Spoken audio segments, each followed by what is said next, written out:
Thank you, everyone. That was very nice, Patty. Thank you. I just moved here in January, which is a great time to move to Duluth. But it's really an honor to be here with you tonight. This is an amazing milestone for the students who are graduating or have recently graduated, and also, of course, to recognize some of the vision and the generosity that's made this possible for these students. So I wanted to make sure that we thank the board of directors. I don't exactly know who you all are in this room, but you're very important people. They're guests, special guests, who are also with us. Your leadership, support, and continued belief in the mission of the Alworth Memorial Fund has helped shape the futures of so many Americans. And of course, the biggest round of applause really does go to our students who are here, graduating from the various colleges and universities that are represented. You are the reason that we're here. I imagine you've had a fair share of your challenges over the past few years, especially for those of you who've somehow managed to navigate your education throughout the pandemic period. It's incredibly impressive, the challenges that you faced and persevered to get to where you are today. And so in being invited to come here, I spent a little bit of time thinking about and learning about this foundation. This isn't really just a dinner and just a celebration of some amazing people, but it's also a reflection on the very powerful legacy of one man's vision, Marshall W. Alworth.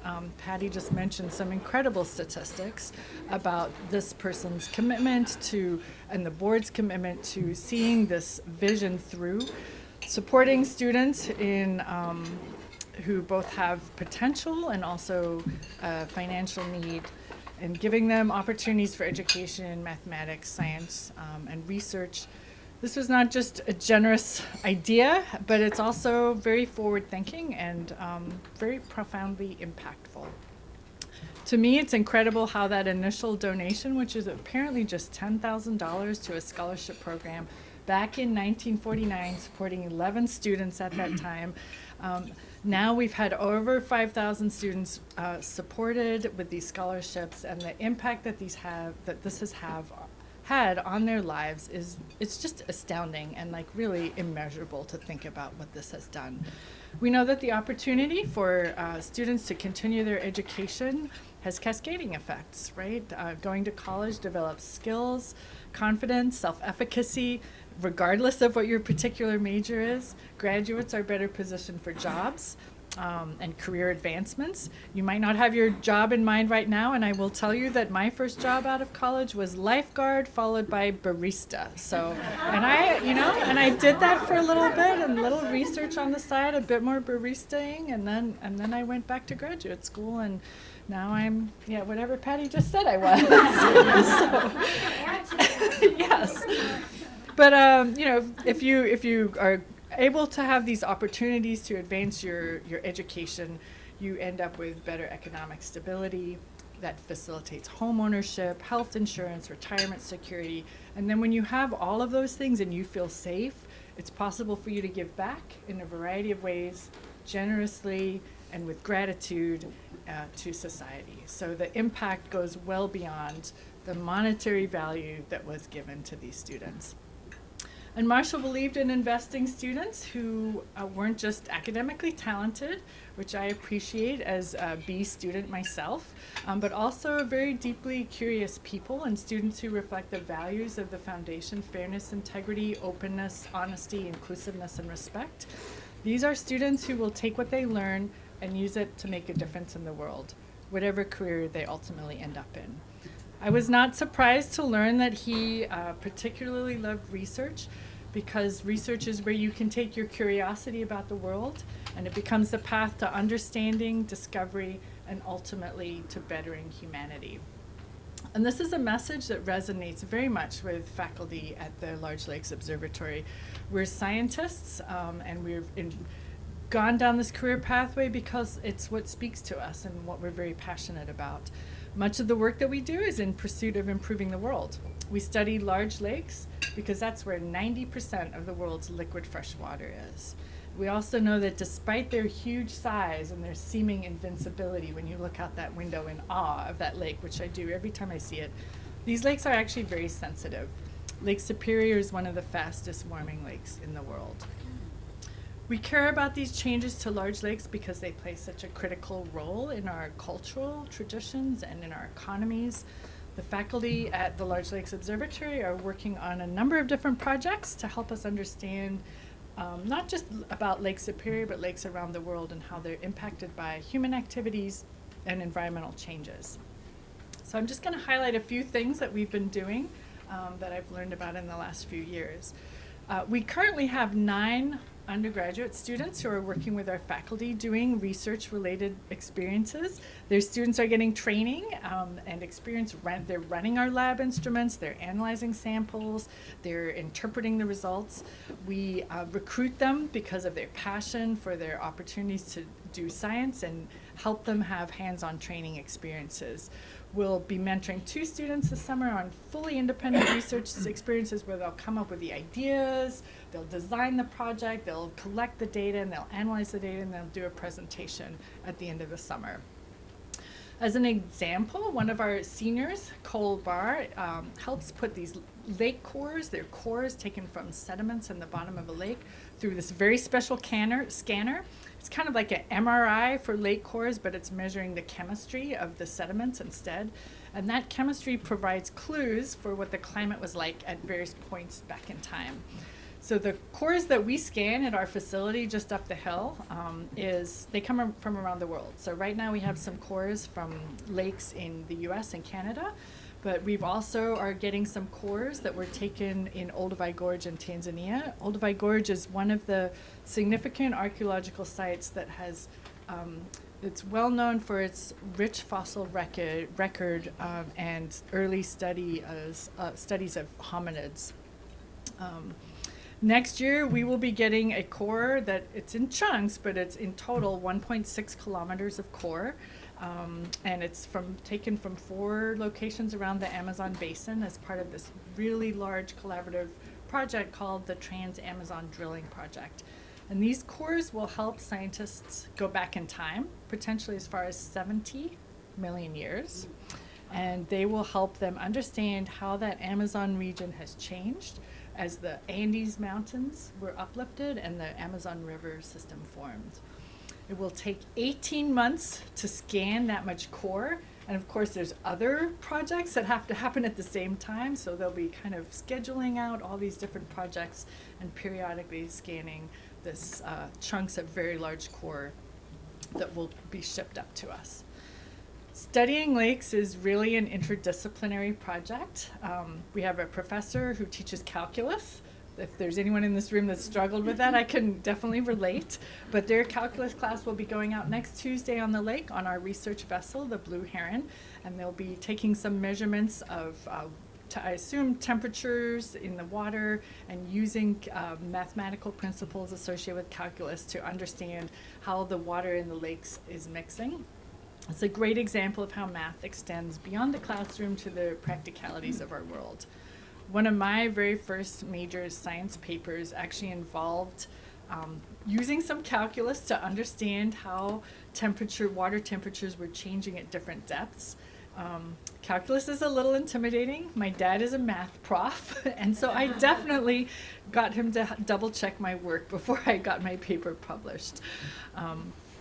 My study in that case illustrated how the warming of Lake Tanganyika, which is a very large lake in East Africa, could affect fish catches. And millions of people in that region depend upon the lake and the fish in the lake as an important source of income and nutrition. And how calm and warm a lake gets is also something that can affect how fast it changes in the summer. So when it's calm and warm, that's when algal blooms can form. And for those of you who've lived in the Duluth area longer than I have, these blooms can be a big problem. And apparently there were big blooms here in 2012 and 2018, and they can affect recreation, aesthetics, fish populations. And in some cases, algal blooms can produce these toxins, which can actually be deadly to mammals. So different lakes in different places of the country often report deaths from dogs who are going swimming, which is really sad to think about. But it can also create a situation where you just can't even touch the water that's coming out of your tap, because right now we don't have the technology to extract these kinds of toxins from drinking water. So it's important to sort of understand what creates these blooms or leads to their evolution. Blooms like this are very uncommon in large lakes, so it was surprising that they happened in Lake Superior. But the researchers at the Large Lakes Observatory have been trying to figure out why they happened here and if there's a high likelihood of this happening again. So they've identified where the high risk areas are, which is right off of Siskiyou Bay. And that will help managers focus their efforts in those regions when they're doing monitoring. And we've also learned that the blooms are caused by a type of algae that seems to be very adaptable to specific environmental conditions. And that might make it a little bit more challenging for us to manage these blooms if they happen on a more regular basis. One of the professors that's been involved in the algal bloom work, Cody Sheik, his research group also recently identified some completely brand new to science organisms. We didn't even know they existed before, just this past summer. They obviously existed, we just didn't know about them.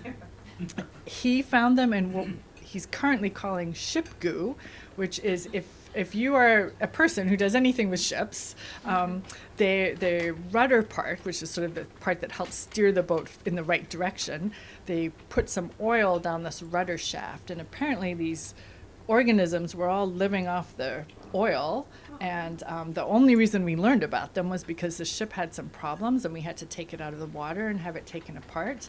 And so in that process they found this goo, and then Cody put some samples in a plastic cup and analyzed them and found that, what do you know, we'd have no idea what these things are. So he will be talking a bit more about ship goo at our Science on Deck events.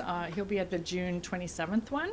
And then later on this summer, our community supporters will be participating in an event which will be helping us choose the names of some of these new organisms. So, yeah, exactly. As we go into spring, we'll be starting to deploy the buoys that we support back in the lake. So Jay Austin does a lot of this work. And these buoys go out in the water. They're part of the National Buoy Data Center, which is actually a global network of buoys all around the world and in the oceans and coastal areas.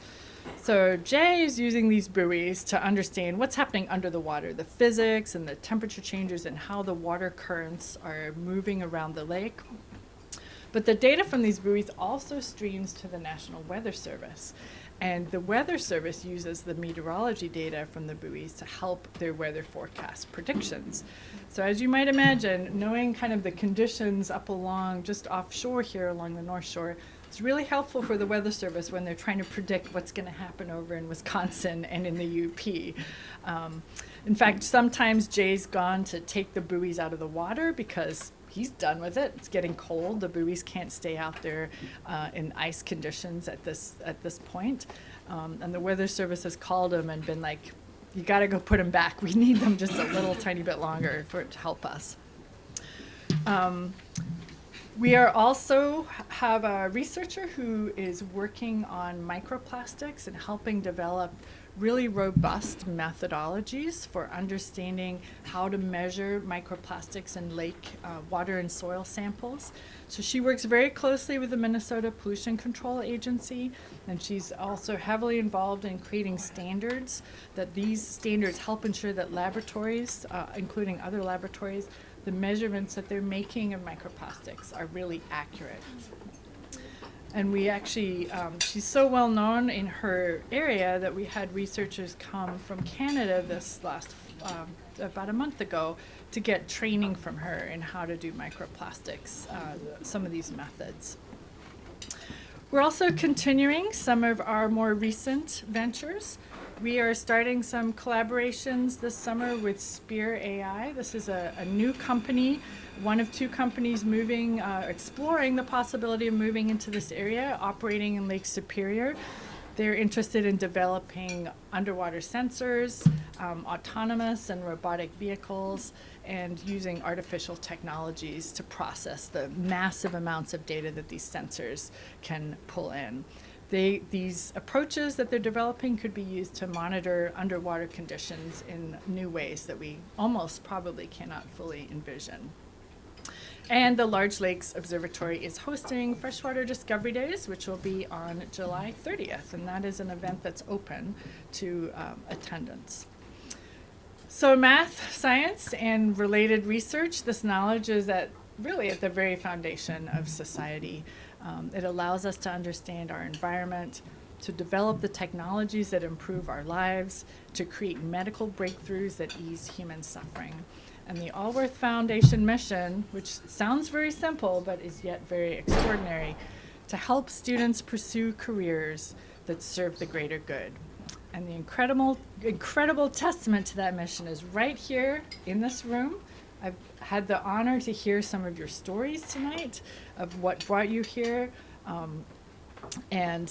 That each of you graduating seniors or recently graduated seniors, you're already beginning to fulfill that promise. So we're celebrating not only the academic accomplishments of these individuals today, but also their future potential, the breakthroughs that they'll contribute to, the questions that they'll ask and answer, and the communities that they'll serve in the future. So thank you so much for the opportunity to be here and to learn about the foundation, to hear these incredible stories of these students. And I really appreciate that, and congratulations to all of you.